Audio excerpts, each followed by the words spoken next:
Right then, another OMG video. This time we're talking about all the other materials that come up in the bonding topic. So first up, metallic bonding. So metals are malleable, so they're layers of ions that can slide over each other. They're ductile, which means they can slide over each other and past each other, and they're really good conductors of heat and electricity. The reason for this is they're delocalized electrons that can move. So if you zoom in, these are kind of like properties of metals that you need to know, okay?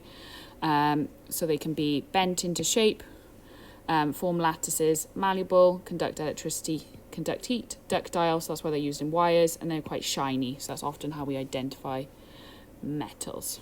Okay, so you have to know about the bonding in metals. Okay, metals form giant structures in which the electrons in the outer shell of the atoms are free to move. So if you've got two electrons in your outer shell, you're a metal such as calcium, them two electrons are free to move around, they're not stuck in place. Okay, the force of attraction between the free moving delocalized electrons and the positive metal ions, so like the atom in the middle, which is positive because it's got the protons, there's a good force of attraction between them. The greater number of outer electrons the metal has, the higher it is in boiling point.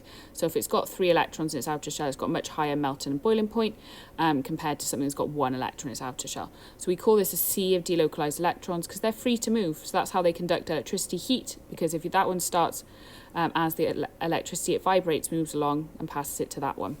Okay, increased number of electrons that are delocalized results in a stronger bond, meaning it's harder to melt or boil them. So that's all about metals and their bonding. Okay, smart materials is there another topic you have to know about. So smart materials are properties that change depending on their surroundings. Okay, it's reversible. They can change depending on their surroundings. There's 5 that you have to know about. Okay, thermochromic, change colour based on temperature. Photochromic, change colour when exposed to light. Shape memory polymer is a polymer that can be bent out of its original shape and returned to original shape when heated. Shape memory alloys are the same things but metals. So polymers are often plastics. Alloys are then metals again, can return to their original shape when heated. So there's just a example of that there. And then hydrogels used in nappies, contact lenses, can absorb 100 times their volume of water. So they absorb so much more water than their actual volume. There's just an example of what might happen with a thermochromic pigment. You usually see them on mugs where pictures appear when they get warm, things like that. And finally then, nanoparticles, okay? So nanoparticles are tiny substances, okay? They're 1 to 100 nanometers in diameter. They have different properties from normal sized substances. Nanosilver particles are really good at killing bacteria and viruses, so we use them in deodorant, wound dressing and socks. Titanium dioxide is another famous nanoparticle. It's used in sunscreen because it's got the ability to block UV light. The use of nanoparticles is relatively new, so it's not certain what the long-term effects would be. These particles are also really small, so could easily pass into the skin or our bloodstream, also could get into the environment such as rivers and lakes. So, to check that you've been understanding and listening, okay, you're going to have a go, pause the video now and have a go at these questions, write your answers up, and then we'll go through them. So, first off then, give 4 properties of metals, good conductors of heat and electricity, so that's 2.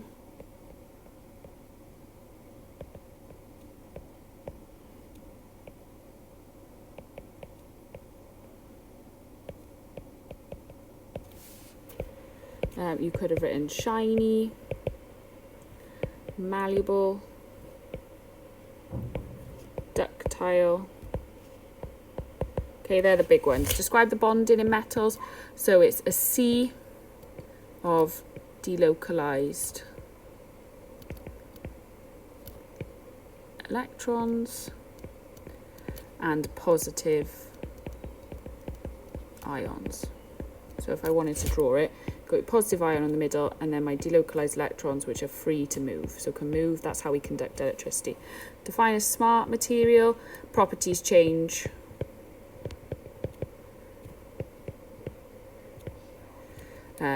based on the environment.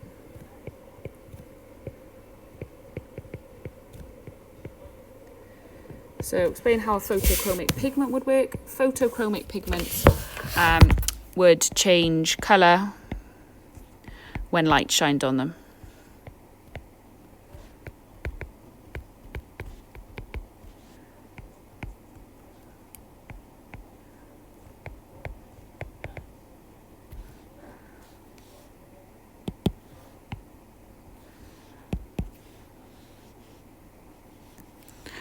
Define a nanomaterial. So nanomaterials are 1 to 100 nanometers in size, so they're really small.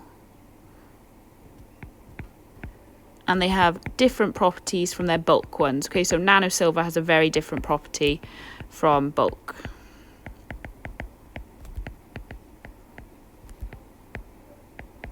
Okay, where is nano in sunscreen or sun cream? Reflects UV rays. And what are the disadvantages of nanoparticles? So the disadvantages of nanoparticles are long-term effects unknown.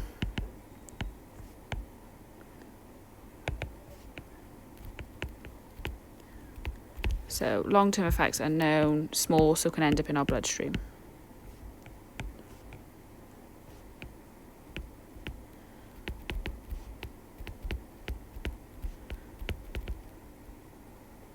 Okay, so if you got them all right, you obviously revised this topic really well and you understand. If you didn't, go back to the beginning, watch the video again, watch the information again, and then have another go. So only stop when you're getting 7 out of 7. Thank you.